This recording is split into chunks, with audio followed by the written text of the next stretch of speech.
particularidad de que además es una enfermedad de transmisión alimentaria. Con lo cual, bueno, tiene algunas particularidades para revisar, ¿sí?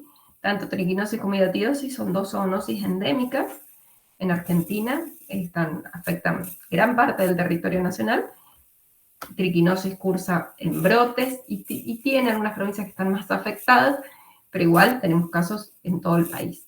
Hidatidosis es una patología sumamente extendida desde hace muchísimos años, ¿sí? Fue traída a América en las primeras expediciones y tenemos focos activos en casi todas las provincias. Si nos queda el tiempo, vamos a revisar un poquitito de distomatosis, que es otra zoonosis endémica, que no tenemos muchos casos reportados a nivel humano. Sí tenemos mucha fasciolasis animal, tenemos muchos reportes veterinarios, y los reportes humanos no tenemos tantos, y me da que pensar que tiene un poco que ver, no es que me da que pensar a mí, digamos, que es lo que dice la literatura, es que probablemente tenga que ver con que no es una patología de notificación obligatoria, por lo tanto es probable que haya un subdiagnóstico o que los casos que tenemos no estén documentados. ¿Bien? Entonces, bueno, no sabemos a ciencia cierta cuál es la incidencia real de la distomatosis. Sí sabemos que una de las zonas endémicas más importantes es la zona del Valle de Tras la Sierra, Valle de Merlo. Bien, por eso me parece importante revisarlo, porque es una patología que les compete geográficamente. ¿Mm? Bueno, vamos a empezar entonces.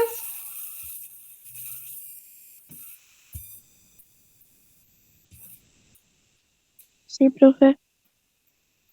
Esperen que se me...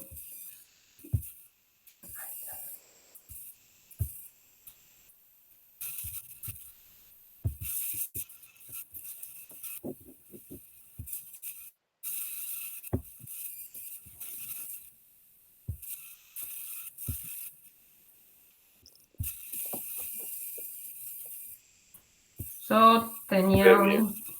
Sí, profe, ¿se ve bien? Se ve bien, sí. Bueno, yo tenía una introducción respecto a qué eran las zoonosis, pero la voy a pasar porque lo vamos a trabajar la semana que viene.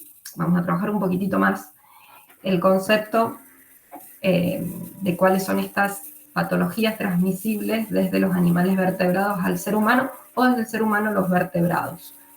¿Sí?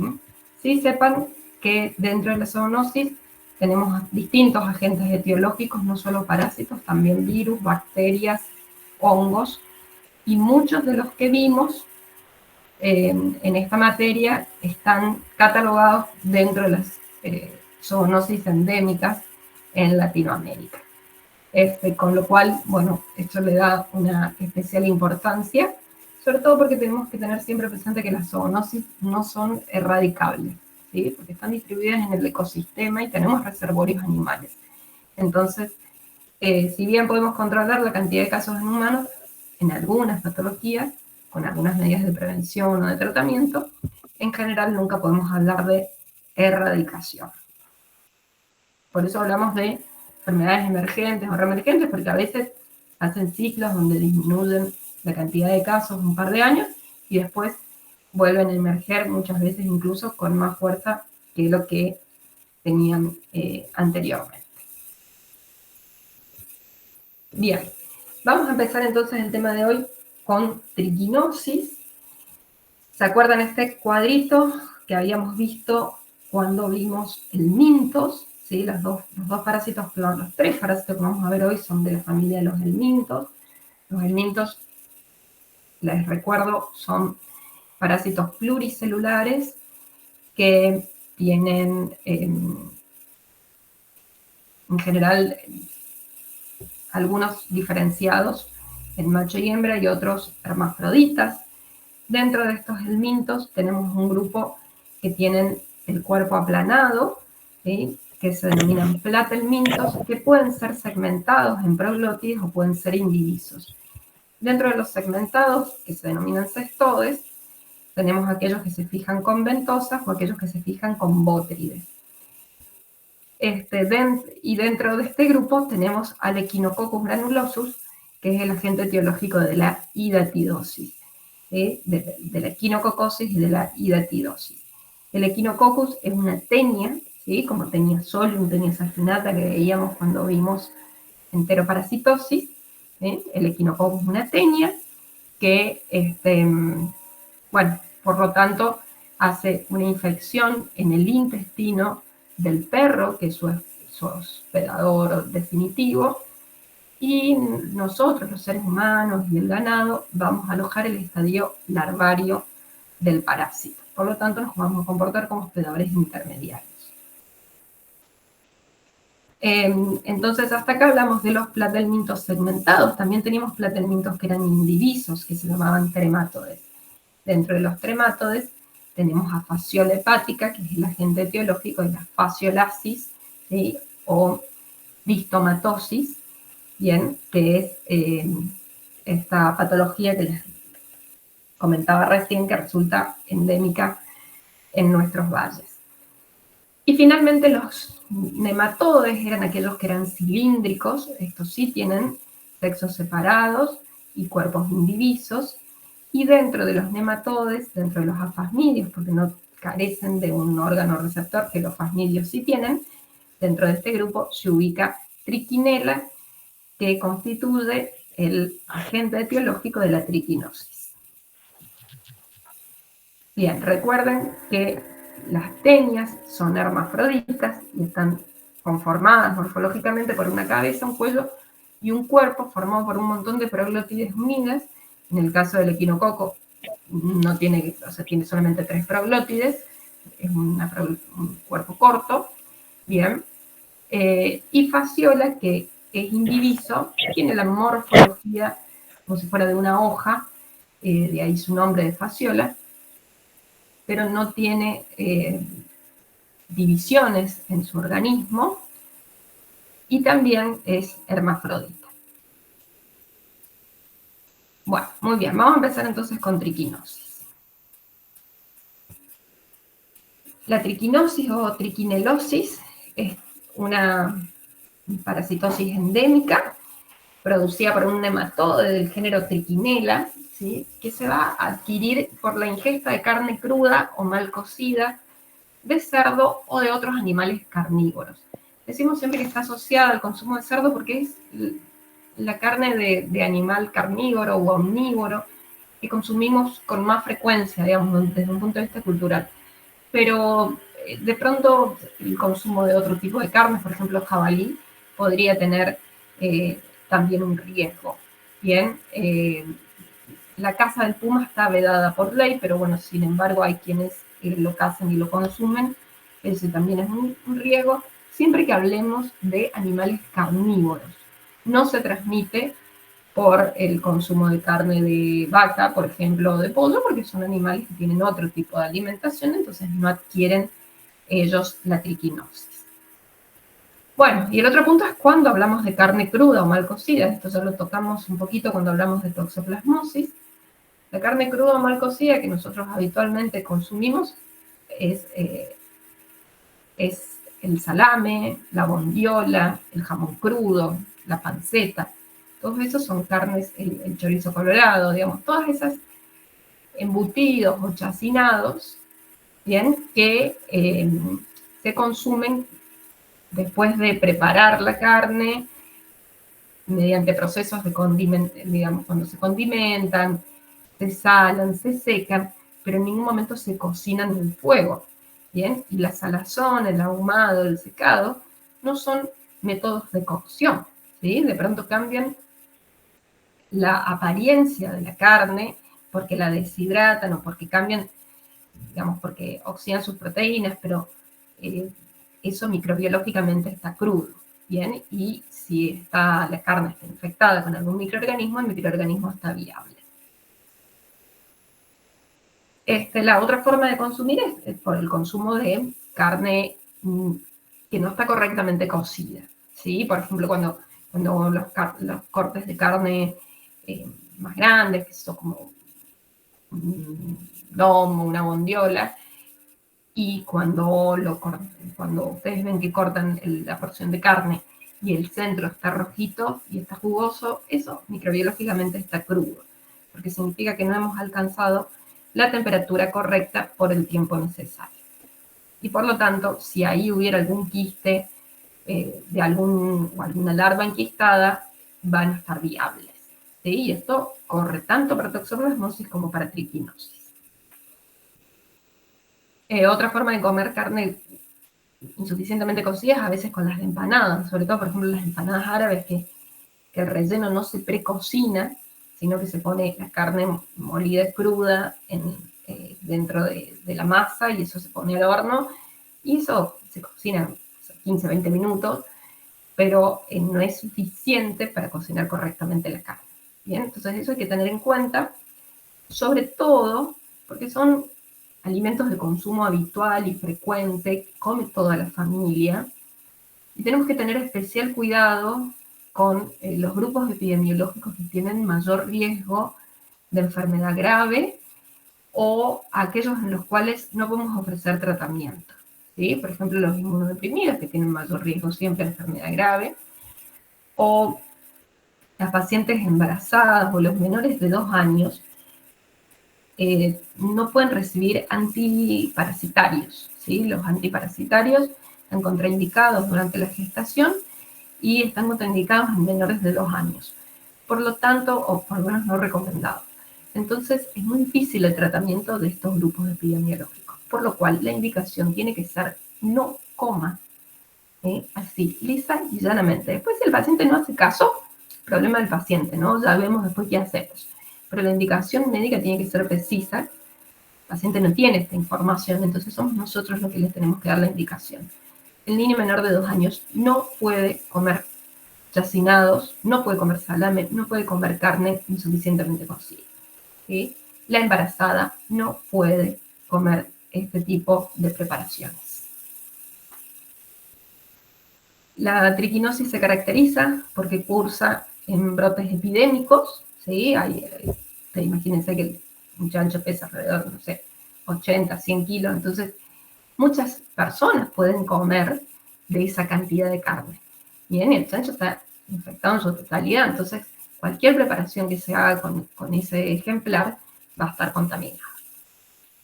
Por lo cual, bueno, es complejo porque como no lo come una sola persona, a veces lo come el grupo familiar, porque nada, se hizo una carneada, porque había un cumpleaños, porque estaban las fiestas de fin de año, entonces, bueno, consume la carne toda la familia, o lo hacen, prepara los chacinados, el chorizo.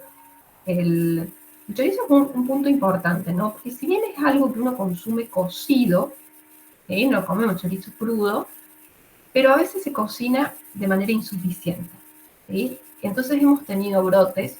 Por ejemplo, el año pasado hubo un brote grande en un pueblo acá del interior de Córdoba, porque por primera vez en muchos años el club, el equipo de fútbol del club del pueblo llegó a la final regional. Entonces fue todo el pueblo a la cancha. Y todos comieron chori, ¿no? Se comieron un chori a la salida del partido. El chori, había tanta gente que el chori lo cocinaron 5 minutos de cada lado.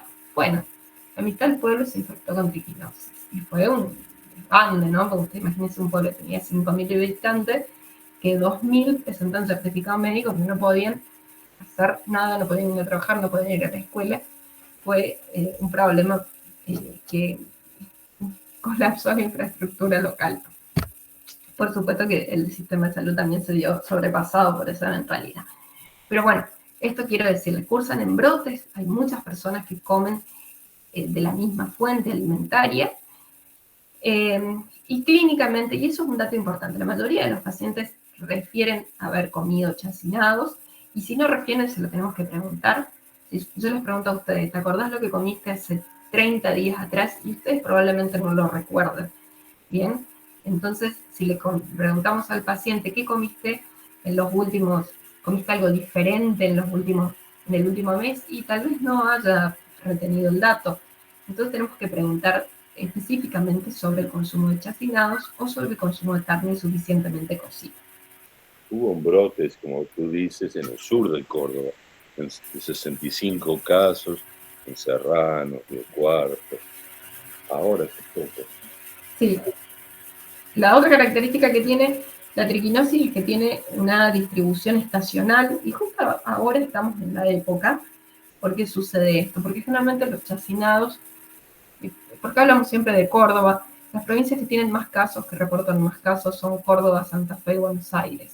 Y esto tiene que ver también con una cuestión cultural y del tipo de industria que tienen. Son regiones ganaderas, con cría de animales, y que por una cuestión cultural, tal vez que tiene que ver con la inmigración que han residido estas provincias, de manera predominante de España o de Italia, que traen la costumbre también de ser chacinados y embutidos. Entonces esta costumbre se mantiene y es usual que las familias preparen este tipo de alimentos. Y se preparan en invierno, ¿sí? Nadie se pone a hacer chorizo en pleno enero con 40 grados de calor a la sombra. Bien, los chacinados se preparan en invierno, se dejan estacionar 2 o 3 meses y se consumen octubre, noviembre, diciembre. Ese es el momento donde se consumen en general los chacinados que se prepararon durante el invierno. Entonces tenemos un momento epidemiológico, una situación epidemiológica, el dato del consumo de chacinado. El 60% de los casos de triquinosis están relacionados al consumo de chacinados de origen artesanal, es decir, hecho por una familia, hecho por hechos en algún campo de la zona, o que compramos en la carnicería del barrio, pero que no tienen todos los controles ni todas las habilitaciones, ¿sí? El 40% restante son casos que provienen de grandes frigoríficos, que están controlados por las autoridades competentes, tienen el sello de SENASA, tienen todas las habilitaciones correspondientes, pero bueno, a veces sucede que ellos compran animales que no son criados en sus propios campos, no sabemos en qué condiciones se criaron, o aún criados en sus propios campos, pero no tenemos la trazabilidad del alimento, ¿bien? No sabemos cuál es el chancho con el cual se hizo este salame. Bueno, y tenemos a veces también casos así de triquinosis por consumo de chacinados industriales. ¿Cómo se llama? Perdón, ¿Sí? es importante, o sea, la trazabilidad del animal, y con esta cuestión de comer salame o cocinado, los que venden en la calle, bueno, acá también, bueno, es cuestión de cuidado, ¿no? Sí. ¿Cómo se va a manifestar esto clínicamente? Por una tríada de síntomas de síndrome febril. El paciente siempre tiene fiebre, ese es el síntoma guión. Tiene además síntomas oculopalpebrales, es decir, edema de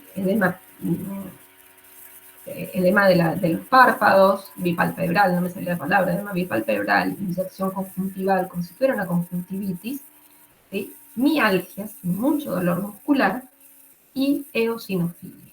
La eosinofilia es un dato muy importante que está presente en la gran mayoría de los pacientes. Es un dato de alarma. Cuando no está presente, habla de mal pronóstico, habla de que el sistema inmunitario no está pudiendo hacerle frente a esta infección. ¿Por qué digo que la eosinofilia es un dato muy importante? Porque pacientes que ustedes que consulten en la guardia por fiebre, dolor de cuerpo y inyección conjuntival van a tener un montón, y por un montón de causas, ¿sí? La enfermedad por dengue, una sintomatología parecida, un síndrome nefrótico puede dar lo mismo. El síndrome gripal también tiene fiebre y dolor de cuerpo, tiene síntomas respiratorios, que la triquinosis no, pero digamos, hay un montón de patologías que dan los mismos síntomas que la triquinosis. Entonces, cuando yo a ese paciente le pido un laboratorio, y es importante avanzar un poquito más en el estudio del paciente que tiene síntomas hace más de 3, 4 días. Bien, entonces tenemos que pedir un laboratorio. Si en el laboratorio tengo eosinofilia, es mandatorio pensar en triquinosis. Los primeros casos de triquinosis son difíciles de diagnosticar porque muchas veces pasan desapercibidos. El paciente viene a la guardia, uno no le preguntó si comió chacinado, no le hiciste laboratorio porque decís, bueno, es un síndrome febril, le das los signos de alarma y lo mandas a la casa.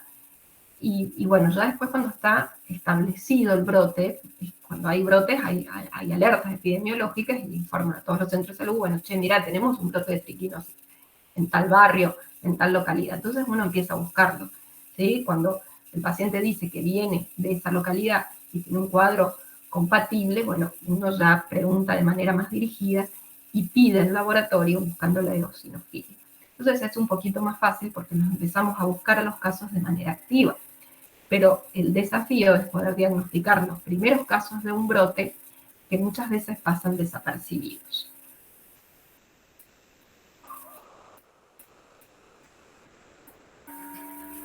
Bueno, la triquinela, ya habíamos dicho que era un nematode pequeño de color blanco, mide la hembra alrededor de 3 milímetros y el macho alrededor de 1,5 milímetros. Tienen dimorfismo sexual y tienen la particularidad, y esto es algo que solo vemos en triquinosis, de que las hembras son vivíparas. ¿Sí? Ustedes se acuerdan que los parásitos en general o generaban quistes o ponían huevos. Bueno, este es un helminto que no pone huevos, sino que va a parir embriones, va a desarrollar embriones en el útero y va a depositarlos después en la submucosa intestinal. Entonces, estas hembras son vivíparas. No van a colocar huevos, sino que directamente van a liberar los embriones. Y estas larvas recién nacidas, estos embriones recién nacidos, van a migrar por los capilares. De hecho, eso es lo que genera tanta respuesta de eosinófilos, y van a buscar alojarse en el tejido muscular estriado, donde finalmente se van a enquistar, y es lo que ustedes ven acá. Esta estructura se denomina célula nodriza, y es una estructura que se forma en el sarcolema, donde la larva se enquista dentro de las fibras musculares, hace una cápsula propia y genera alrededor una reacción inflamatoria local. Bien, esto por supuesto que produce destrucción en el músculo, inflamación local, que se va a traducir clínicamente con dolor, con mialgias, y en el laboratorio va a determinar el aumento de la creatinfosfoquinasa, de la CPK, que es la enzima muscular, y va a generar también el aumento de la LDH, el alfato de hidrogenasa, que se aumenta siempre que hay ruptura celular. Hay distintas especies de triquinela, spiralis, pseudospiralis, nelsoni, nativa, bien, pero la más frecuente es triquinela spiralis. Bueno, ¿cómo es el ciclo biológico?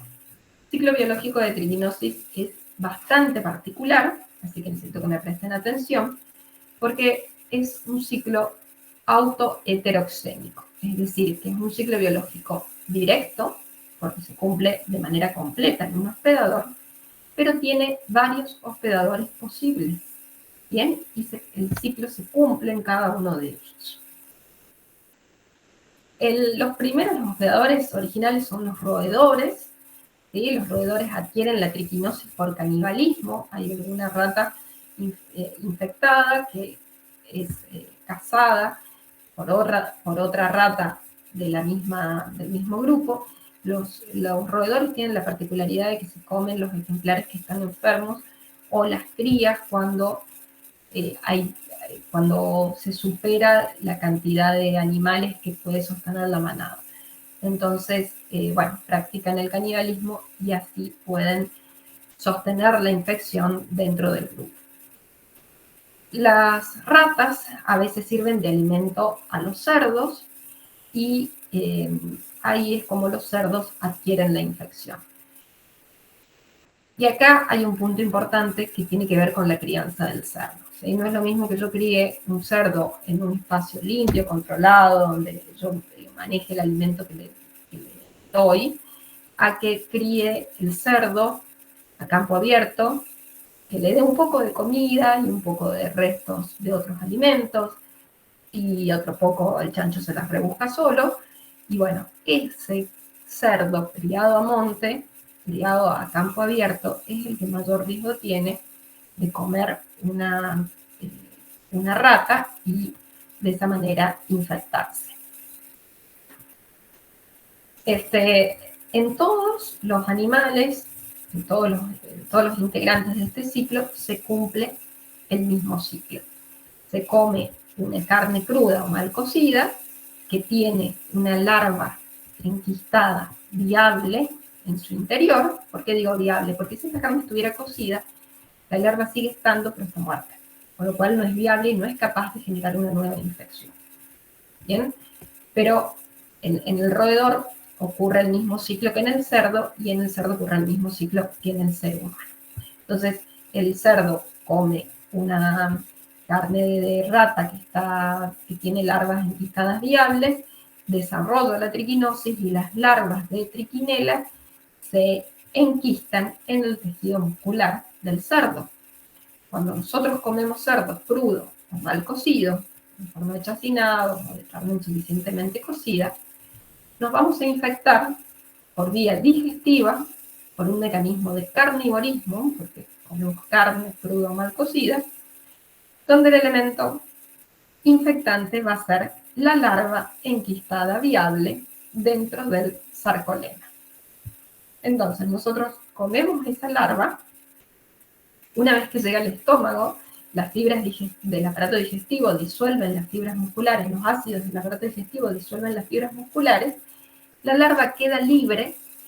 Alrededor de 4 o 5 días después, evoluciona al estadio adulto, se diferencian en machos y hembras, se produce la cópula, todo esto ya en la mucosa intestinal, y las hembras van a penetrar en la submucosa intestinal para iniciar la vivipostura. ¿Sí? Vivipostura porque comienzan la postura de embriones que van a ganar la circulación general y van a migrar hacia el tejido muscular esquelético, donde nuevamente se van a enquistar.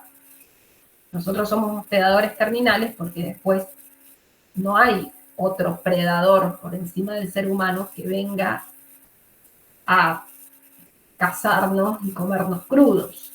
Bien, no es lo que pasa habitualmente. Bien, tal vez en The Walking Dead sí suceda, pero en la vida real es como que esto no va a pasar.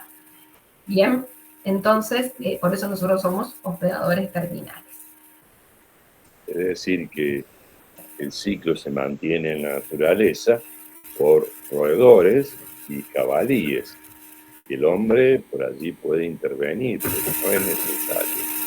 Exactamente, nosotros podemos no comer jamás un chacinado y va a seguir habiendo triquinosis porque se va a sostener en la naturaleza. Hago una salvedad. Una vez que estaba tomando un examen final y pregunté triquinosis, y la estudiante que estaba rindiendo me dice, no sé porque yo soy vegetariana. Por favor, no, independientemente de las elecciones que uno tome en su vida personal, ¿sí? Es importante que conozcamos todas las patologías, su forma de adquirirlas y la clínica que se manifiesta, ¿sí? Porque después nosotros no vamos a trabajar con un colectivo particular de pacientes, ¿sí? Vamos a tener que atender pacientes que tienen diferentes culturas, diferentes costumbres, diferentes patologías. Bien. Bueno, entonces, las larvas se liberan, vamos a repasar el ciclo biológico, ¿sí? Nosotros ingerimos el músculo, la carne del músculo del cerdo, con la larva enquistada viable, que una vez que llega al intestino, se libera de las fibras musculares. Esa larva evoluciona al estadio adulto. No es que esa larva gana la circulación general y se disemina, no. Esa larva evoluciona al estadio adulto, se produce la cópula y la hembra comienza la vivipostura. Esta nueva generación de embriones es la que gana la circulación general y busca el músculo donde enquistarse. ¿Bien? ¿Estamos de acuerdo?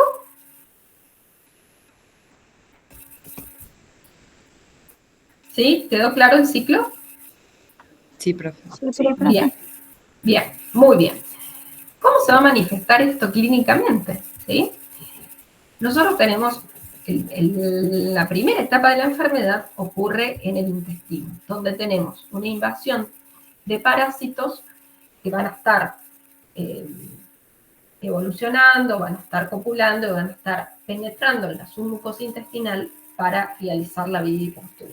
Entonces esto produce inflamación intestinal. Y la inflamación intestinal, irritación de la mucosa, se traduce clínicamente por dolor abdominal, diarrea de tipo mucosa, ¿sí? Aumento de las deposiciones, tal vez un poquito de náuseas. Bien, una vez que los embriones ganan la circulación general, migran a través de los vasos sanguíneos y eso produce una respuesta tóxico-alérgica. Bien, y por un lado tenemos aumento de los eosinófilos y por otro lado tenemos una reacción del sistema inmunológico que clínicamente se va a manifestar por la presencia de fiebre, malestar general, puede haber incluso rash como fenómeno tóxico-alérgico. ¿Sí? Y una vez que los embriones, ya larvas a esta altura, enquistan en el tejido muscular, van a romper las fibras musculares, produciendo dolor, mialgias, aumento de la CPK, aumento de la LDH y por supuesto que va a continuar el síndrome febril. En función de cuáles sean los músculos afectados, van a ser los síntomas que tenga el paciente, pero generalmente tiene un dolor muscular generalizado. Enquistan también en el músculo extrínseco del ojo, entonces el paciente tiene molestias oculares, como si tuviera arenita dentro del ojo, con los párpados hinchados, con inyección conjuntival, ¿sí? Simula muchas veces una conjuntivitis. Bien, esto es un poquitito lo que estábamos hablando, pero puse esta foto para ejemplificar que la triquinosis tiene como particularidad epidemiológica que es una enfermedad de transmisión alimentaria y es una enfermedad que cursa en brotes. Probablemente todas estas personas, incluidos los niños que están participando en la fabricación de los chacinados, en la manufactura de los chacinados, después prueben a ver qué tan ricos quedaron y terminemos todos infectados. Muy bien. La acción patógena que cumple el parásito es múltiple, ¿sí? Tenemos fenómenos tóxico-alérgicos que lo ejercen tanto los embriones como las larvas y los adultos. La acción traumática es ejercida tanto por las hembras a nivel de la submucosa intestinal como por los embriones durante su migración y mucho más por las larvas cuando enquistan en el tejido muscular, ¿sí? Así como ustedes ven acá. Clínicamente, ya hablamos un poquitito qué síntomas va a haber, vamos a repasar. Tenemos que, ustedes saben que nosotros epidemiológicamente, cuando notificamos los casos, los clasificamos en sospechosos o confirmados. Caso sospechoso se considera a todo aquel paciente con antecedentes de ingesta de carne o derivados de cerdo o de un animal carnívoro o omnívoro silvestre, hasta 45 días previos al inicio de los síntomas. Generalmente la ingesta ocurre 10 a 15 días antes de los síntomas, pero en algunos casos el periodo de incubación puede ser más largo, por eso se consideran hasta 45 días previos. Y los pacientes cursan con un cuadro de fiebre, la fiebre está presente en el 98% de los pacientes, más uno o más de los siguientes síntomas. ¿Sí? Las mialgias están presentes en más del 90% de los pacientes, el edema facial o periorbital, miren cómo está. Nosotros los vemos a los pacientes y decimos, che, tiene cara de triquinosis. La conjuntivitis tarsal, pueden tener diarrea, pueden tener rash, y algunas alteraciones en el laboratorio que son significativas, como la eosinofilia, el aumento de la CPK y la LDH, y el aumento de las enzimas hepáticas, no porque el hígado, no porque haya larvas que asienten en el hígado, sino porque, bueno, hay una inflamación sistémica y eso también produce aumento de las transaminasas. ¿Qué complicaciones podemos tener? Me faltó esa diapo acá.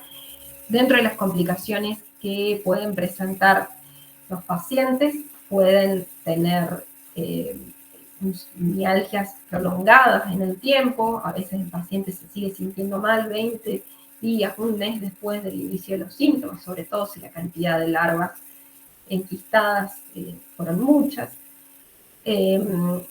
Puede desarrollar fallo renal secundario al aumento de la CPK. La CPK es una proteína de alto peso molecular que el riñón tiene algunas dificultades en filtrar. Entonces, como aumenta la CPK, se aumenta un poco sus valores normales, el riñón lo puede manejar, pero si aumenta 4 o 5 veces su valor normal, se puede producir una insuficiencia prerrenal, que si el paciente no está correctamente hidratado, nos puede llegar a traer algunos problemas. Puede también tener complicaciones a nivel cardiovascular, y estas probablemente sean las más graves dentro de la triquinosis, que por efectos tóxicos, digamos, la triquinela no enquista en el músculo liso cardíaco, pero sí puede por efectos tóxicos provocar una miocarditis que se expresa por dolor de pecho, ¿sí? Y aumento, bueno, la CPK por supuesto que va a estar aumentada, pero en este caso aumentan también las troponinas y hay cambios electrocardiográficos. Entonces, esto es una complicación que tenemos siempre que considerar. El paciente con triquinosis tiene indicación de reposo, ¿sí? Porque realmente va a estar muy dolorido, con lo cual a veces tiene que faltar 7 días, 10 días, 14 días a sus actividades, ya sea el colegio o el trabajo, hasta lograr la recuperación. Ni siquiera digo completa, pero hasta lograr poder retomar sus actividades. Entonces, para hacer diagnóstico de sospechoso, ¿sí? Diagnóstico presuntivo, nos alcanza con un cuadro clínico compatible, el antecedente del consumo de chacinados y un laboratorio general con una eosinofilia que responde al 40, al 70, entre el 40 y 70%, perdón, del hemograma total. Y generalmente cursa también con aumento de la CPK, aumento de la LDH. Ya con eso nosotros estamos autorizados a iniciar el tratamiento, que se hace con albendazol durante 10 a 14 días. Se da 2 veces por día. Y según los síntomas del paciente podemos darle antiinflamatorios o corticoides. ¿Por qué digo podemos iniciar el tratamiento? Porque nosotros vamos a tomar las muestras necesarias para hacer diagnóstico etiológico, por lo tanto confirmar nuestra sospecha, pero de acá que tengamos el resultado, probablemente pase más de una semana y el paciente no puede estar todo ese tiempo sin recibir tratamiento. Entonces, nosotros con la sospecha clínica epidemiológica y la alteración del laboratorio general, la alteración del hemograma, ya estamos autorizados a iniciar tratamiento específico. ¿Y cómo confirmamos el diagnóstico? El método más utilizado en la actualidad son los métodos indirectos de tipo serológico, donde se hace ELISA. La misma muestra de sangre que tomamos para el hemograma se deriva al laboratorio central con el objetivo de hacer una ELISA, buscar IgG, IgM para triquinela. Puede hacerse también biopsia de músculo para ver la larva enquistada, pero bueno, eso es como, digamos, es un poco más cruento para el paciente, necesitamos un anatomopatólogo, el resultado se demora más, corremos el riesgo de justo tomar una porción de tejido donde no haya ninguna larva, y entonces considerarlo negativo, algo que en realidad es positivo, bueno, es un poco más complejo. Entonces, si bien la bibliografía dice que el gold estándar es la anatomía patológica, en la realidad se usan los métodos indirectos. ¿Cuáles son las medidas de profilaxis que tenemos que implementar? Bueno, tenemos que criar el cerdo en un ambiente seguro, alejado de los roedores, ¿sí? Tenemos que mantener limpio el entorno. Tenemos que hacer una faena controlada. Lo que corresponde es que cuando se faena un cerdo, una autoridad competente, ya sea de SENASA o un veterinario, hagan una triquinoscopía, es decir, busquen larvas de triquinela que pueden estar enquistadas en el músculo del animal, y para eso se hace una primera biopsia o de la lengua, o del músculo deltoides, o del diafragma del cerdo, ¿sí? Y esta primera revisión la hace un veterinario. Si el veterinario dice que encuentra larvas, esa carne no puede ser utilizada. Así hay que incinerarla en un pozo de incineración. ¿Por qué tenemos que tener este cuidado? Porque si nosotros decimos, bueno, matamos el animal, pero no lo podemos consumir y lo dejamos tirado en el monte, bueno, van a venir otros animales carroñeros, se van a alimentar y se van a infectar a su vez. Entonces, es importante para cortar el ciclo, quemarlo, y eso se hace en un pozo de incineración, de manera de que no queden restos, incluso después se le puede tirar cal encima para terminar con cualquier resto biológico que pudiera dar.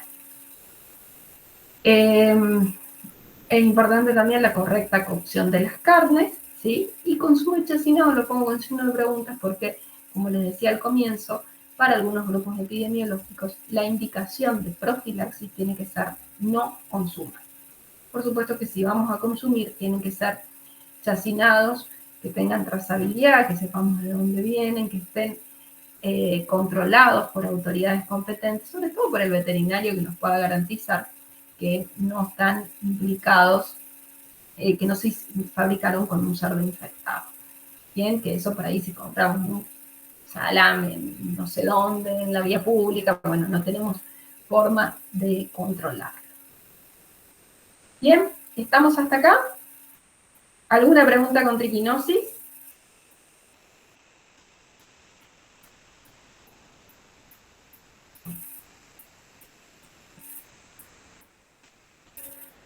Bien. Bueno, vamos a hablar entonces ahora de hidatidosis.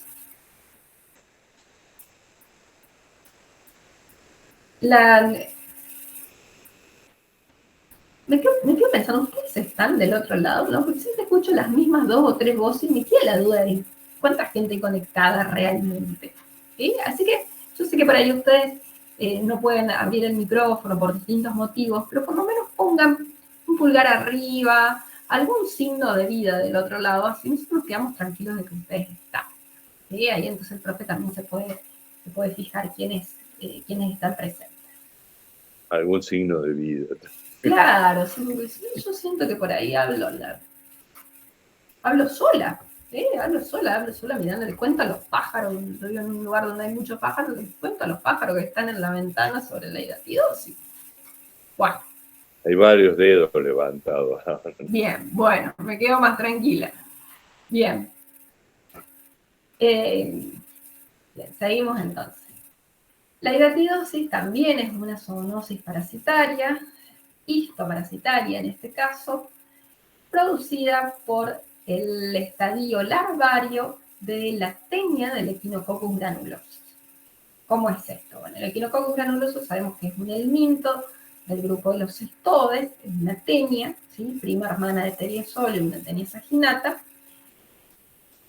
que el estadio adulto del teniado se aloja en el intestino del perro. ¿Sí? En el perro produce una teniasis, una infección, una parasitosis intestinal. ¿Sí? Provoca en el perro una enteroparasitosis intestinal. Esa patología en el perro se llama equinococosis, ¿sí? Porque es producida por el equinococo.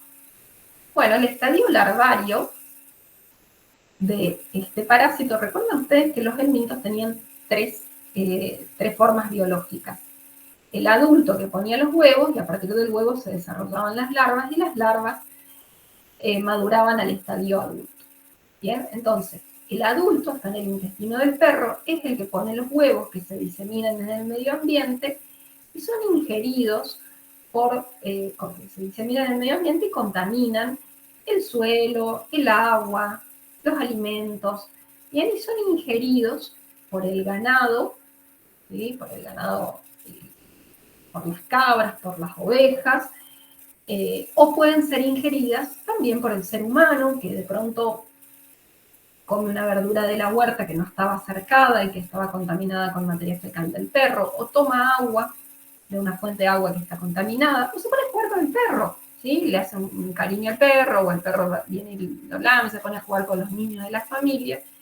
Si no te lavaste las manos, te acariciaste el perro muchas veces tiene los huevos en el pelaje, que quedan adheridos en el pelaje, porque bueno, el perro se lame la zona perianal y bueno, quedan unos huevos en el hocico o en el pelaje, y cuando nosotros tomamos contacto con el perro, podemos adquirir los huevos por contacto directo y de esa manera nosotros adquirimos la infección. Los seres humanos en este ciclo somos hospedadores accidentales, ¿sí? Porque no somos el hospedador natural y necesario para que el ciclo continúe en la naturaleza. Nosotros podemos no estar y el ciclo se lleva adelante lo mismo. Y además somos hospedadores terminales porque no perpetuamos la infección. ¿Bien? Porque ¿cómo se perpetúa la infección? Nosotros, los hospedadores intermediarios, desarrollamos el estadio larvario del parásito en alguna víscera, generalmente en el hígado, también puede ser en el pulmón, y cuando el estadio larvario tiene una morfología particular, que es de una forma quística, una larva hidrópica, que se forma como si fuera una bolsa llena de agua, que asienta en el hígado o en el pulmón, tanto del ser humano como de los animales. Pero cuando asientan los animales y este animal es faenado o se muere de causa natural, si ese histidatídico es ingerido por un perro, el ciclo se reinicia. Lo cual no sucede con el ser humano porque no viene ningún perro a comernos el hígado después de muertos.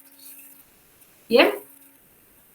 Por eso decimos que nosotros somos hospedadores accidentales. Vamos a ver un poquitito cómo es el parásito, qué características tiene el parásito, y después vamos a revisar nuevamente el ciclo biológico.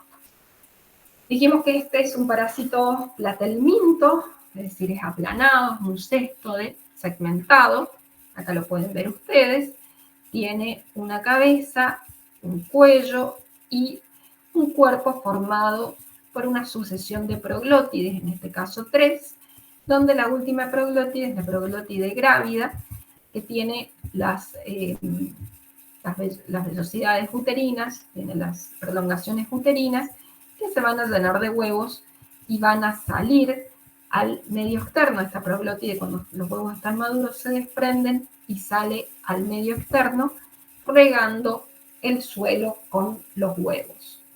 Cada proglótide contiene alrededor de 500 a 800 huevos, entonces la capacidad infectiva del Echinococcus es realmente alta. ¿Qué características tienen los huevos? Todos los huevos de Taenia son iguales, tienen una corona radiada y tienen en su interior un embrión hexacanto, ¿sí? Se representa con 3 pares de rayitas en B. Es idéntico al huevo de Taenia solium y Taenia saginata. Y el estadio larvario dijimos que es bastante particular porque es una larva hidrópica y polisomática, policefálica, representada por una esfera llena de líquido donde podemos diferenciar un continente y un contenido. Les voy a mostrar primero cómo se ven, cómo los ven. La gente de campo te dice, son las bolsitas, te dicen que son unas bolsitas llenas de líquido. ¿Sí? Esto es el continente, ¿sí? Esta estructura es el continente y esta estructura es el contenido. Bien, ustedes, esto es una imagen de una pieza quirúrgica. Miren el tamaño que tenía el quiste. Este quiste estaba sentado en el hígado. ¿Bien? Entonces es una bolsa llena de bolsitas más pequeñas, como si fueran unas bombuchas de carnaval. Cada una de estas bolsitas tiene la capacidad de generar una nueva larva, ¿sí? Porque tiene los protoescólices que van a ser, en su interior los protoescólices, que son los ganchos a partir de los cuales se forma la cabeza de la larva. Bien, ¿me siguen hasta acá? ¿Cómo es la morfología entonces de ese quiste que es el estadio larvario del parásito? Bueno, este quiste va a tener un continente y un contenido, dijimos recién. El continente está representado por 3 membranas, una membrana externa o periquística, que en realidad pertenece al hospedador, y es la reacción inflamatoria que produce el hospedador con el objetivo de limitar el crecimiento del quiste, ¿sí? Entonces la capa externa en realidad es del huésped, rodea la larva, la encierra y trata de aislarla. Bien, y no es más que una reacción granulomatosa. La membrana media o membrana laminar o cuticular es una membrana lisa con un color como si fuera de clara de huevo coagulada, y está constituida por una serie de láminas superpuestas, como si fueran las hojas de una cebolla, como si fueran las catáfilas de una cebolla, y el objetivo que tienen es el de filtrar lo que ingresa dentro del quiste, ¿sí? Se comportan como una membrana semipermeable que permite el ingreso de oxígeno, el ingreso de nutrientes, el ingreso de líquidos, pero inhibe el ingreso de bacterias. Por lo tanto, dentro del quiste es una cavidad estéril, inhibe el ingreso de bacterias y, por supuesto, inhibe también el ingreso de fármacos, ¿sí? Por lo tanto, la hidatidosis es muy difícil de tratar con antiparasitarios, porque ningún antiparasitario llega al interior del quiste. O sea, usamos antiparasitarios, pero la verdad es que tienen poca respuesta. Y finalmente, la membrana interna o germinativa tiene un aspecto más bien granuloso, de color amarillo, y está constituido por la masa plasmoidal de la que da origen a las vesículas lijas o vesículas prolígeras, que en su interior tienen los protoescólices, que como decíamos recién, son los que van a dar origen a la cabeza de una nueva ténia. El contenido está representado por algunas de estos protoescólices que se desprenden de la pared y quedan flotando, o algunos de estos se rompen y dejan los protoescólices libres, como ustedes pueden ver acá, y tiene además un líquido claro, como cristal de roca, como agua de roca, ¿sí? Donde están flotando estos restos de protoescólices que se denominan arenilla hidatídica. ¿Sí? Bien, entonces el quiste hidatídico es el estadio larvario del Echinococcus granuloso y va a estar conformada por un quiste que tiene un continente y un contenido, ¿sí? El continente está representado por 3 membranas, una externa, una media y una interna, y el contenido está representado por el líquido hidatídico y todos estos restos de membranas prolíferas y de protoescólices. Bueno, ¿cómo es el ciclo entonces de la hidatidosis?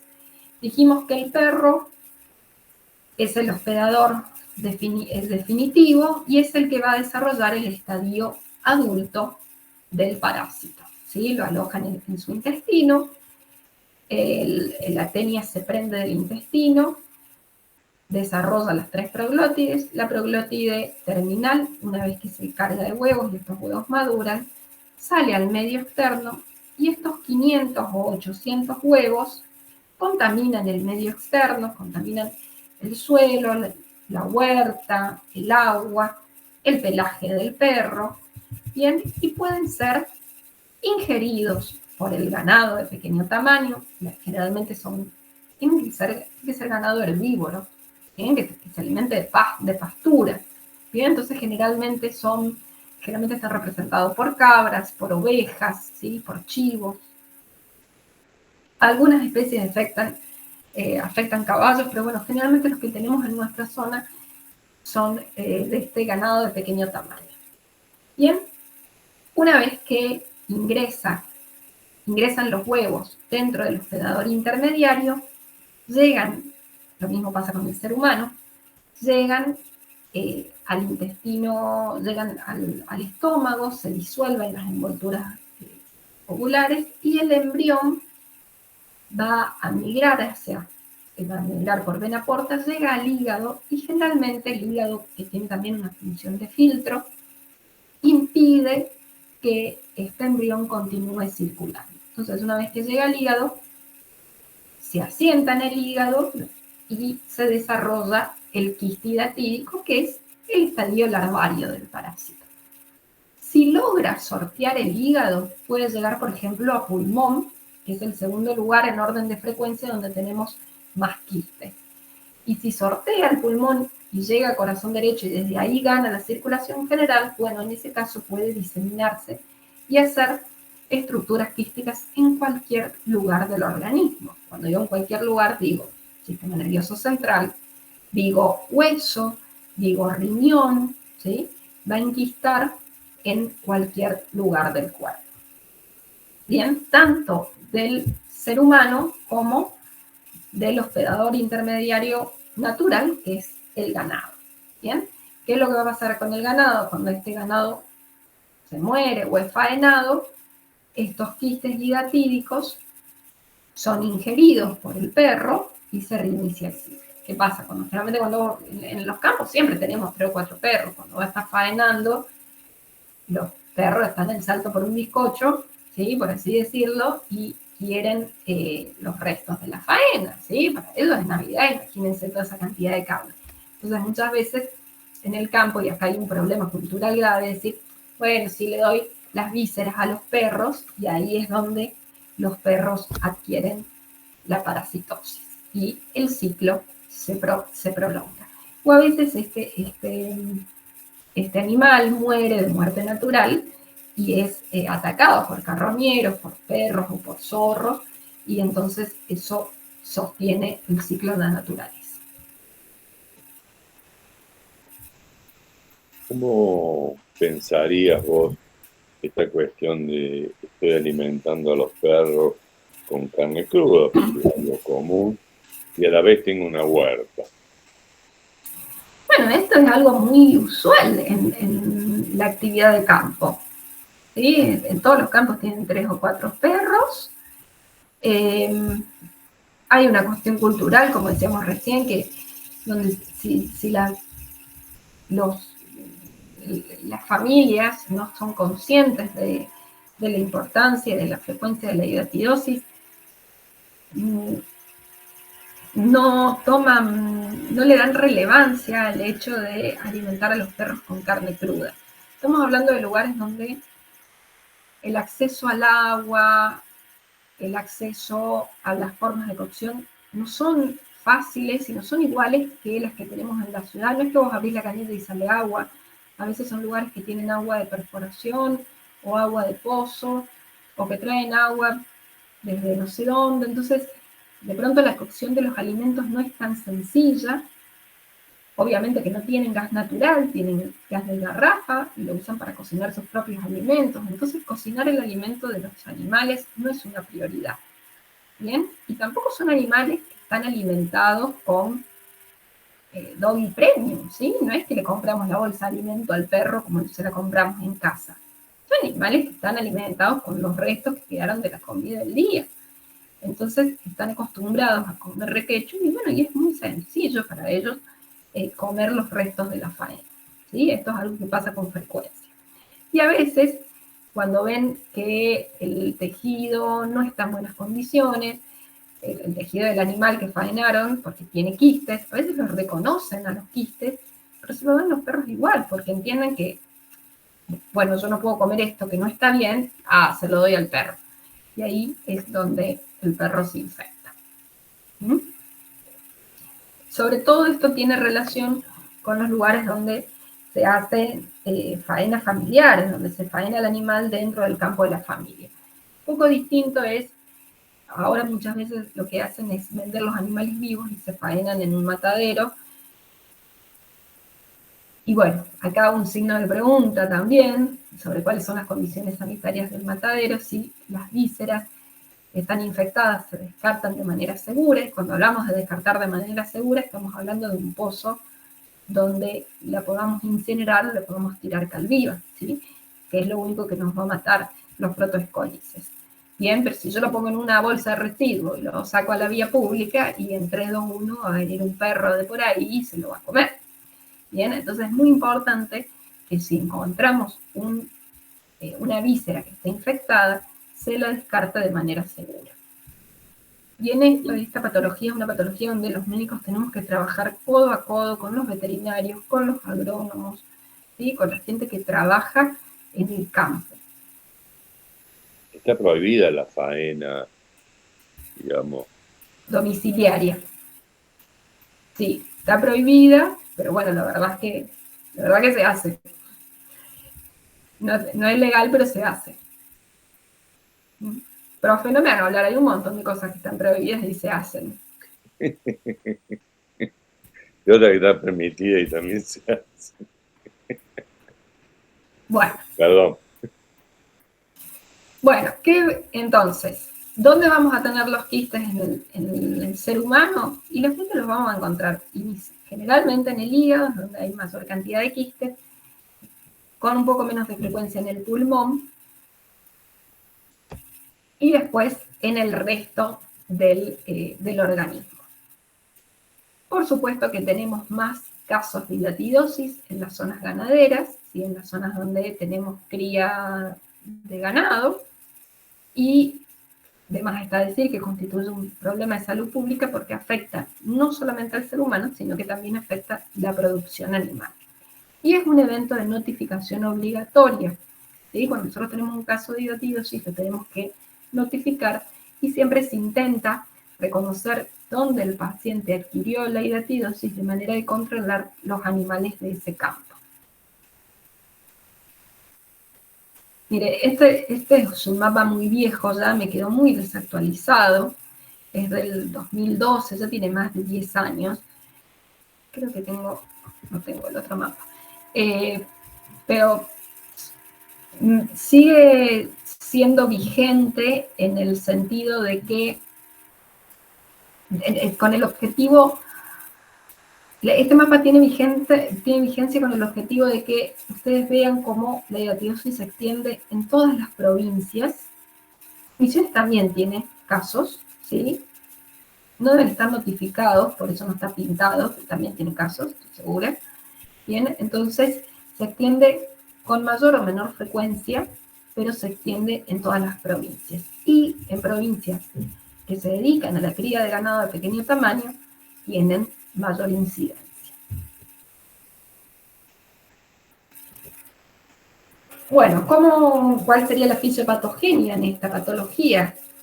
Bueno, una vez que la larva se enquista, genera fenómenos mecánicos por compresión a medida que va creciendo. Es un quiste que crece lentamente, ¿sí? Crece entre 1 milímetro y 50 milímetros al año. Es decir, puede crecer hasta 5 centímetros por año, ¿sí? No crece rápidamente, pero crece de manera sostenida y al expandirse provoca compresión de estructuras vecinas. En función de cuál sea la localización, van a ser los síntomas que el paciente puede presentar. Va a generar también reacciones inmunológicas, sobre todo si el quiste en algún momento se fisura y el líquido hidatídico sale al exterior del quiste. El líquido hidatídico es profundamente inmunogénico, por lo tanto va a generar una respuesta de hipersensibilidad tipo 1. ¿Cuáles son las complicaciones que va a tener este quiste? Una vez que el quiste se rompe, puede liberar el líquido hidatídico y generar una reacción anafiláctica grave, o puede producir una fisura que después es corregida por el quiste, que lo vuelve a sellar, pero a través de esa fisura puede liberar algunos protoescólices que generen un quiste hidatídico secundario en la vecindad del quiste primario, o pueden, al romperse la integridad del quiste, pueden ingresar bacterias y generar una infección bacteriana dentro del quiste, es decir, un absceso secundario. ¿Bien? Entonces, esas son las complicaciones que podemos tener secundarias a la ruptura o a la fisura del quiste. ¿Qué más puede pasar? Y puede pasar que con el tiempo este quiste se calcifique, ¿sí? Esta reacción granulomatosa periférica se llene de fibroblastos, de fibrina y termine calcificando. Y esto es un problema para el quiste, pero es una solución para nosotros, porque el quiste que está calcificado termina muriendo, ¿sí? La calcificación impide que ingresen los nutrientes y el oxígeno al interior del quiste y eso termina provocando la muerte de la larva, por un lado, y por otro lado nos asegura que esa larva no va a seguir aumentando de tamaño y también sea muy difícil que se rompa, ¿no? Porque ya está calcificada, entonces que tenga una ruptura subsiguiente es menos frecuente.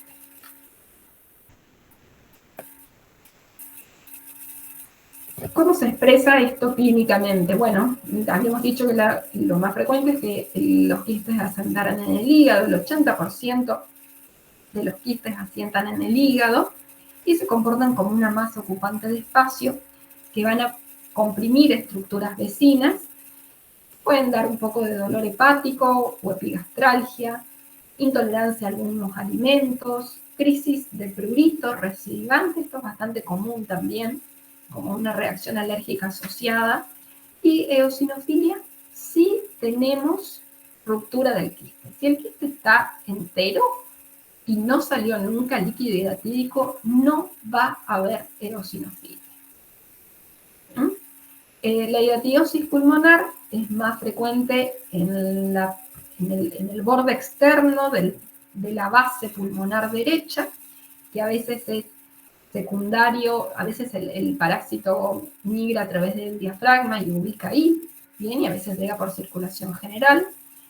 Y el paciente refiere dolor de tipo pleurítico, tos seca, falta de aire, eventualmente puede referir hemoptisis o bronquitis, digamos, síntomas respiratorios crónicos. Si por la localización el quiste está cerca de un bronquio, cuando el quiste se rompe puede liberar el contenido del quiste a la vía bronquial y provocar algo que se conoce como vómito hilatídica. El paciente tiene un acceso de tos y libera restos del quiste por la vía orofaringia. ¿Sí? Pero este es un evento muy poco frecuente. Bien, no es lo habitual. Y solo puede presentarse si el quiste se rompe y está en conexión con el bronquio. ¿Sí? Si es un quiste periférico, no hay manera de que salga al medio externo. Sí puede romperse hacia la cavidad pleurítica y hacer un neumotórax o un pioneumotórax. Menos frecuente, pero lo hemos visto, es la hidatidosis peritoneal, generalmente secundario a la siembra, a la ruptura de un quiste hepático primario que siembra protoescólices en el peritoneo y origina quistes secundarios. Y muchas veces tenemos que hacer diagnósticos diferenciales con tumores, ¿sí? Porque son tumoraciones que están creciendo en el peritoneo, bueno, y uno tiene que ver si esto es un quiste renal, si es un quiste un quiste renal o un quiste ovárico o uterino, y bueno, se encuentra con que en realidad es un quiste de tipo peritoneal, de tipo hidatídico. Con menos frecuencia puede llegar al sistema nervioso central, a los ojos y a los huesos. Los huesos son una localización particular porque carece de adventicia, entonces esto favorece el crecimiento y genera fracturas patológicas o trastornos motoros sensitivos. ¿Sí? A nivel del sistema nervioso central se comportan como un tumor de crecimiento rápido porque también carecen de la capa externa, de esta capa externa que es propia del hospedador, propia de la reacción granulomatosa que genera el huésped. Entonces esta reacción no se forma en el sistema nervioso central y eso le permite un crecimiento al quiste más importante, más rápido y con lesiones significativas que van a evolucionar con hipertensión endocraniana, crisis convulsivas, alteraciones en el campo visual. ¿Sí? Hemos visto nosotros 2 o 3 casos de hidatidosis a nivel de cerebro y realmente son eventos que tienen una altísima mortalidad. ¿Sí? No son frecuentes, pero tienen una alta mortalidad. Muy bien, ¿estamos hasta acá? ¿Se entiende cómo es el ciclo biológico y cómo se manifiesta clínicamente? Sí, profe. Bien. Bueno, ¿cómo vamos a hacer el diagnóstico? Acá los métodos complementarios, siempre decimos que los métodos complementarios no son diagnósticos. pero en hidatidosis particularmente nos ayudan un montón, porque la lesión de la hidatidosis es tan característica que un operador entrenado nos va a decir, es un quiste, es una lesión quística, ¿sí?, con membranas internas, a corroborar con la epidemiología del paciente, pero te va a decir, mirá, parece un quiste hidatídico. ¿Sí? Entonces, ¿cómo lo vemos al quiste hidatídico? Generalmente los quistes hidatídicos los podemos ver con ecografía a nivel hepático o con radiografía a nivel torácico, y por supuesto las dos se pueden complementar con tomografía o con resonancia, que son los métodos de elección además cuando las lesiones están localizadas en el hueso o en el sistema nervioso central. Entonces podemos ver que las membranas internas están un poquito desprendidas. Podemos ver este es un quiste multivesicular. Este contenido heterogéneo habla de que pueda estar sobreinfectado, ¿sí? Y este contenido, generalmente lo vemos así o así, ¿bien? Y esto que se ve calcificado, se nos habla de un quiste que está envejecido, que está calcificado, que tiene poco riesgo de ruptura y que probablemente no siga creciendo, ¿bien? Entonces este quiste probablemente no esté viable, ¿bien? Así se ven en la radiografía, ¿bien? Esta es la cámara gástrica, pero este es el quiste hidatídico.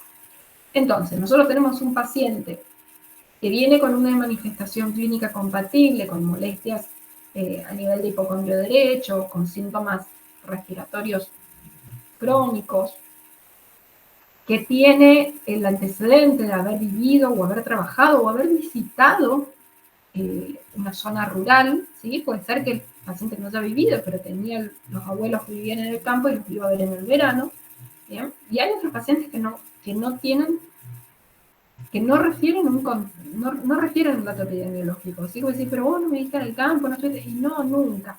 Bien, esos son difíciles, un poquito más difíciles de diagnosticar, pero bueno, puede suceder. En general, los casos vienen de pacientes que tienen el antecedente del trabajo rural o de haber vivido en el campo. Muy bien, entonces ese paciente que tiene el dato epidemiológico, que tiene una clínica compatible y que tiene un método de imagen con un quiste, lo primero que tenemos que pensar por nuestra epidemiología local es en hidatidosis. Bien, ¿y cómo vamos a hacer diagnóstico?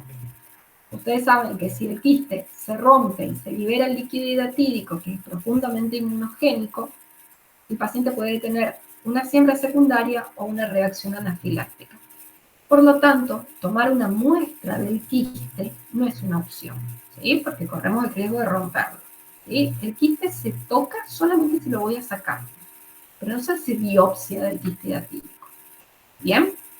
Eso tiene que quedar claro, ¿bien? ¿Qué hacemos entonces cómo hacemos diagnóstico? Nos apoyamos en los métodos complementarios y pedimos serología, ¿sí? La serología se puede hacer en aglutinación indirecta o ELISA o eventualmente Western blot, y de esa manera podemos hacer. Tienen una sensibilidad intermedia, es decir, puede suceder que el paciente tenga un quiste hidatídico y que la hemoaglutinación sea negativa, ¿bien? Pero con la clínica y la imagen de los métodos complementarios, de la radiología, o de la tomografía, o de la ecografía, y alcanza para establecer el diagnóstico de sospecha.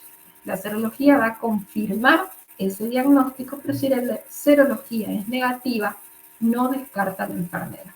Si es positiva la confirma, pero si es negativa, no la descarta.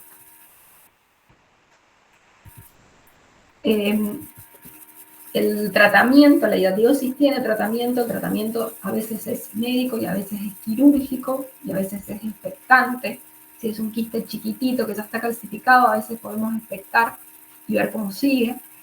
Si es un quiste que está aumentando de tamaño, generalmente el tratamiento es quirúrgico, ¿sí?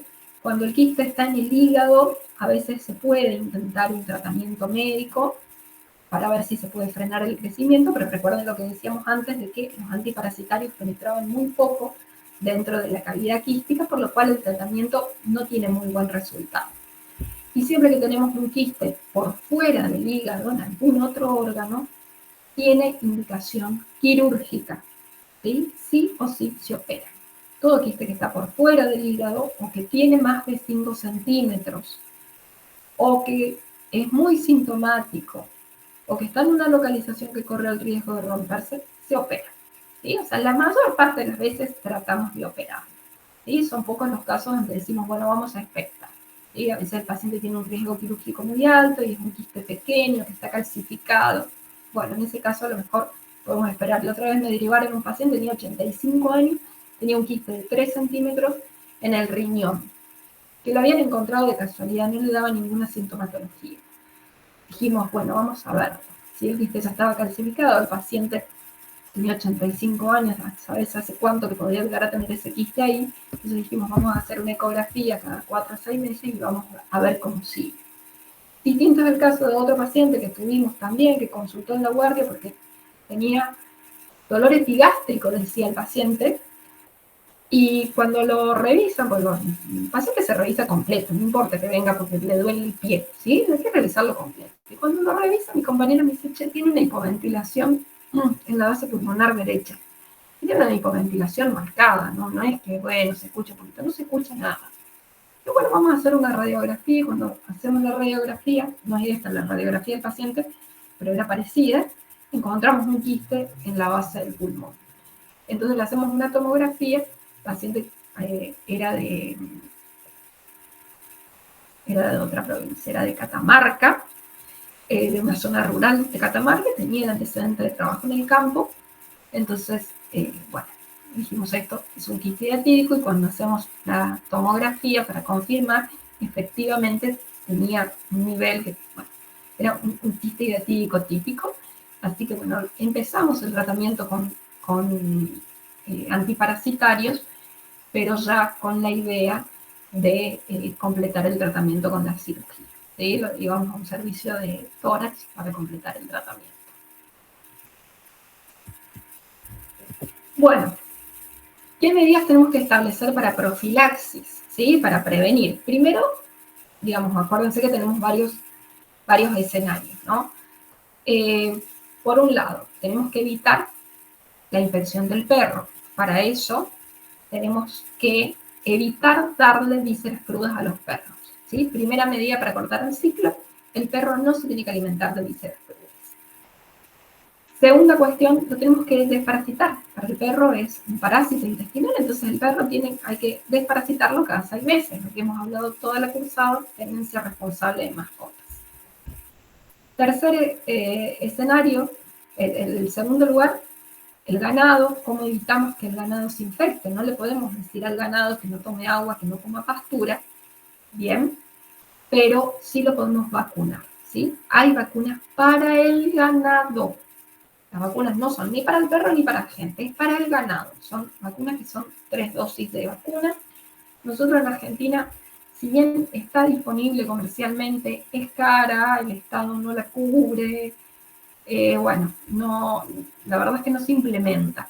Pero en otras regiones, por ejemplo Uruguay, que tenía un problema gravísimo con hidatidosis, un país ganadero que tenía la mitad de sus animales infectados, empezaron a vacunar y lograron bajar de manera muy significativa el índice de hidatidosis tanto animal como humana. Es decir, la vacuna en el ganado da muy buenos resultados, ¿bien? Pero bueno, hay que tener los fondos necesarios para sostenerlos en el tiempo. Y finalmente, ¿cómo evitamos la infección del ser humano? ¿Sí? Piensen ustedes, ¿cómo nos contagiamos nosotros? Nosotros adquirimos la hidatidosis por vía digestiva, por fecalismo, por el consumo de alimentos o de agua, que está contaminado con los huevos que estaban en la materia fecal del perro. ¿Bien? O por contacto directo con el perro. ¿Sí? Pues nos pusimos a jugar con el perro y nos llenamos las manos de huevo y después nos tomamos un mate, nos comimos un pedacito de pan y adquirimos de ese modo la hidatidosis. Entonces, el hombre se infecta por un mecanismo de fecalismo o por un mecanismo de contacto directo con el perro, ¿bien? Y el elemento infectante es el huevo. Entonces, ¿cómo tenemos que evitarlo?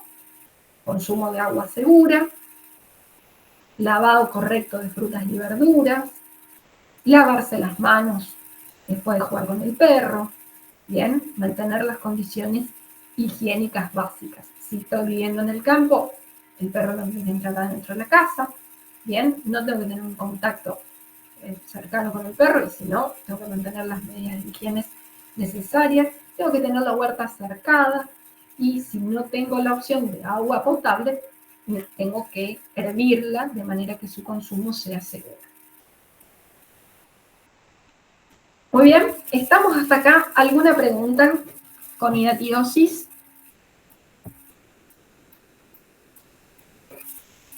¿Quedó alguna duda? ¿Se entendió el ciclo? Sí, profe. Se Sí, entendió. profe. Entendido, profe. Sí, profe. Bien. Bueno, vamos a hablar 2 palabras sobre distomatosis o fasciolasis hepática.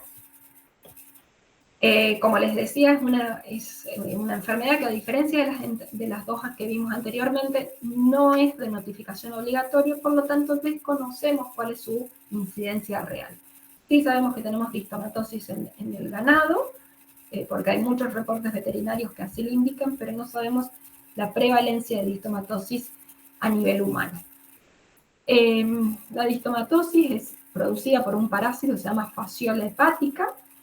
Es una zoonosis histoparasitaria que se manifiesta clínicamente por un cuadro febril con una hepatomegalia dolorosa y una eosinofilia marcada, que está estrechamente relacionada con el consumo de berros silvestres, ¿sí? Este es el berro, no sé si alguna vez lo han comido. El berro es una planta subacuática que crece en las márgenes de los arroyos, ¿sí? Los arroyos de poca profundidad, de curso lento, ¿sí? Como son los arroyos que tenemos en el área de los valles, tanto en el Valle de Merlo como en el Valle de Tras la Sierra, o en algunos valles en la zona de Cuyo, ¿sí?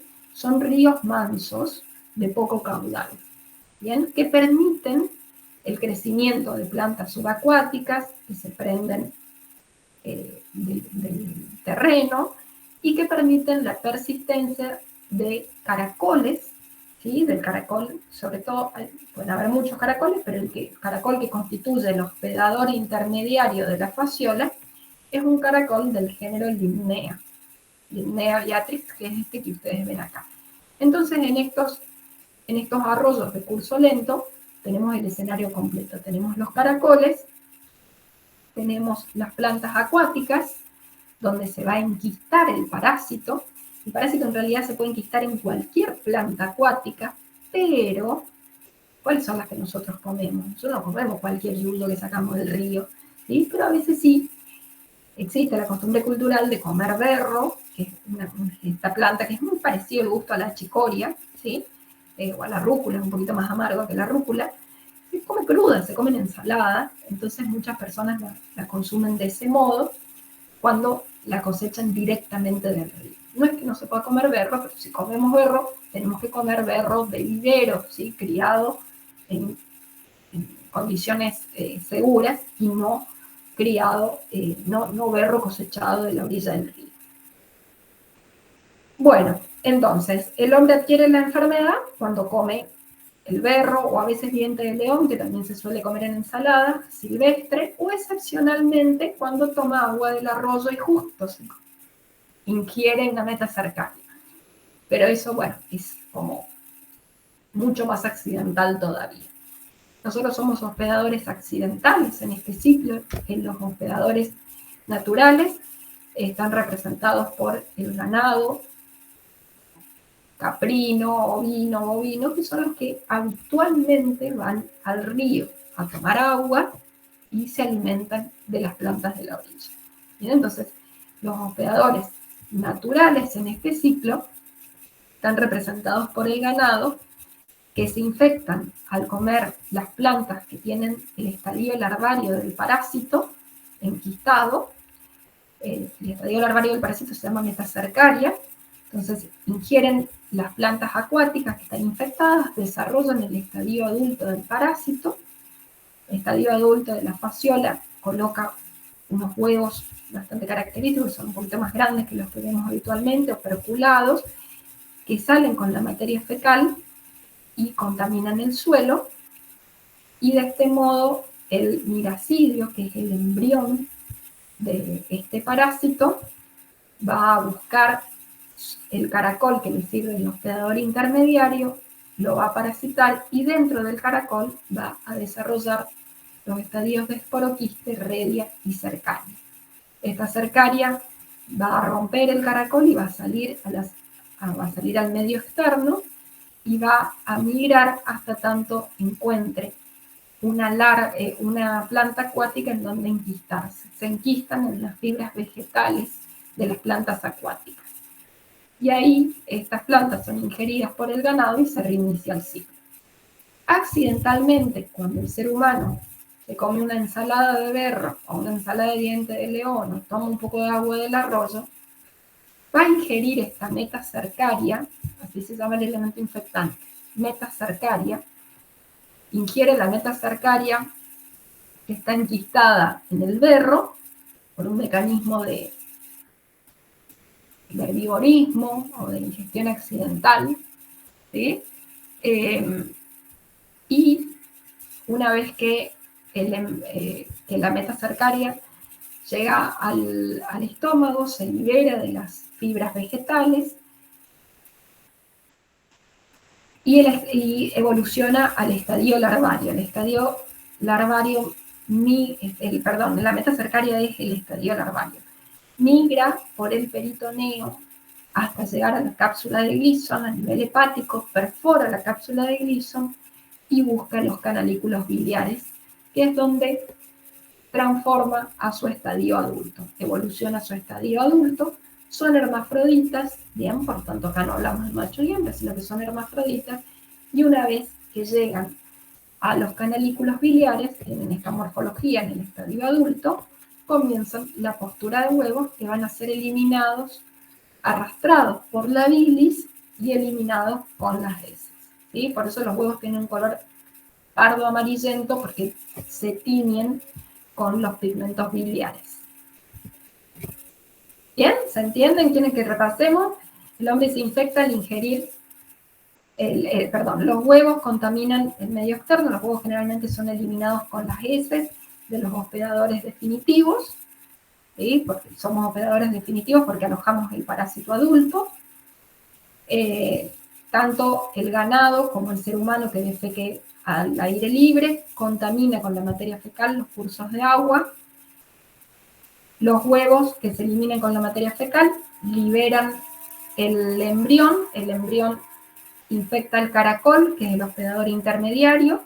Dentro del caracol se desarrollan los estadios de esporoquiste, redia y cercaria. La cercaria rompe el caracol y gana la circulación en el medio externo hasta que encuentra un vegetal donde enquistarse. Y este vegetal, estas plantas acuáticas de las orillas del arroyo, son nuevamente ingeridas tanto por el ganado como para el ser humano.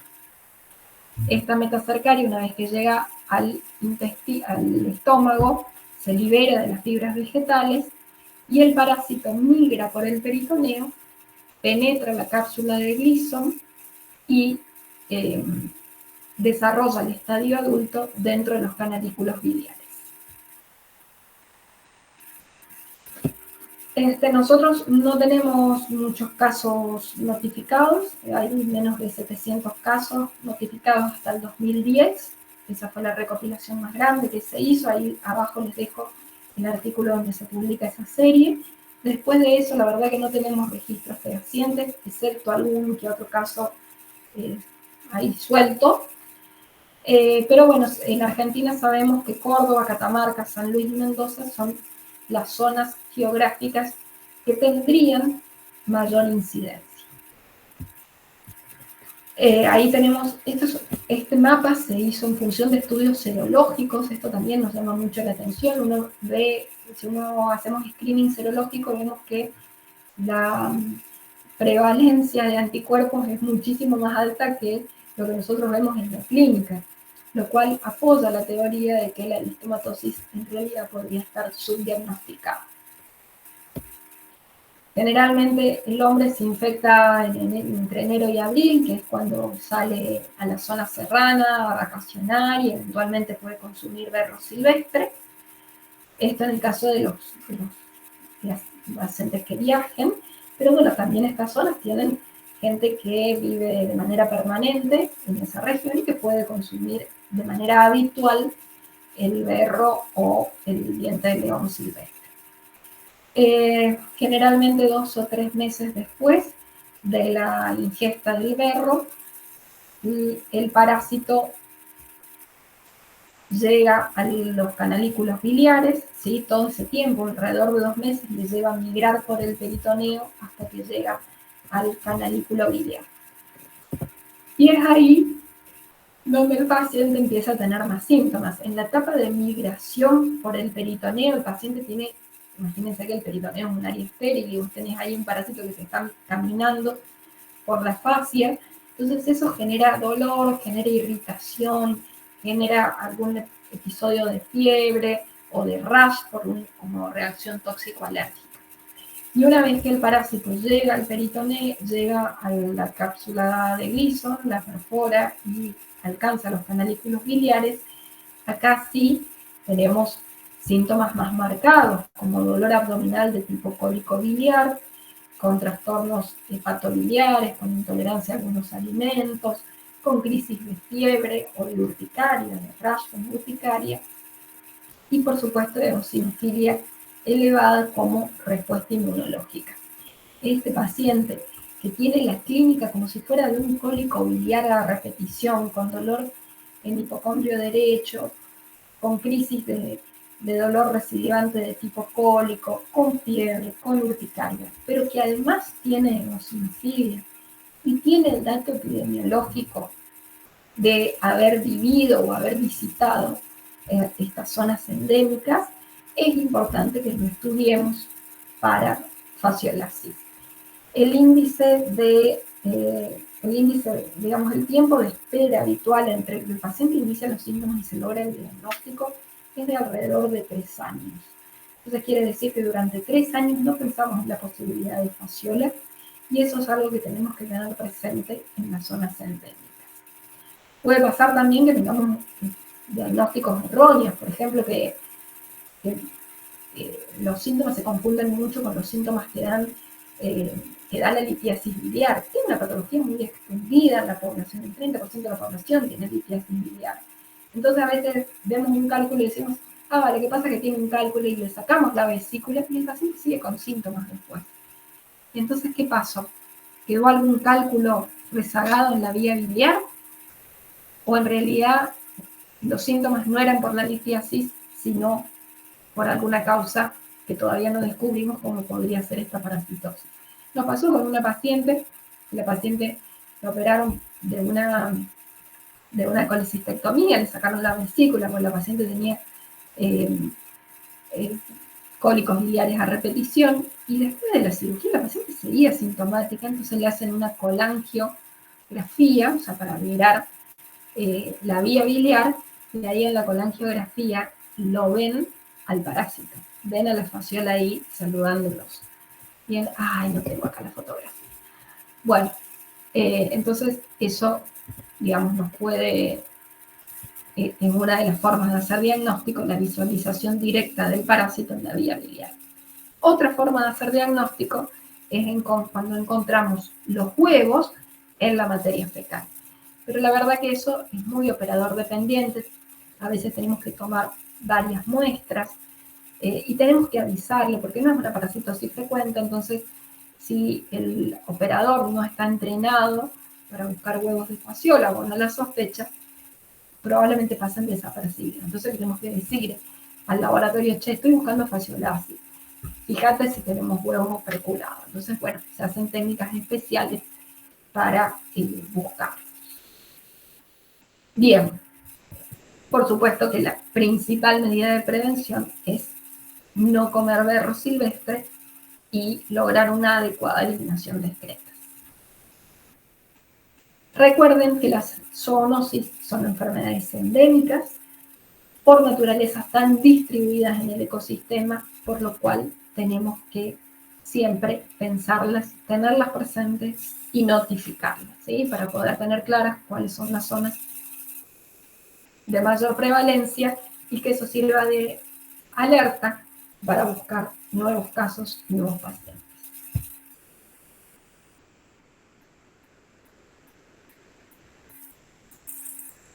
Bien. ¿Quedó claro distomatosis? Sí, profe, sí, sí. ¿Alguna pregunta sobre el tema de hoy? No, profe. En las clases, varios temas, digamos, ¿no? Son temas lindos, ¿ves? Son siempre vigentes.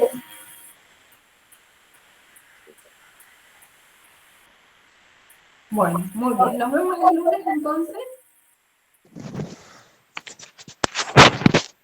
Nos vemos, profe. Nos vemos. Chao, Gracias a chao. ustedes. Gracias, Chao, profe. Nos profe. vemos el lunes. Hasta luego.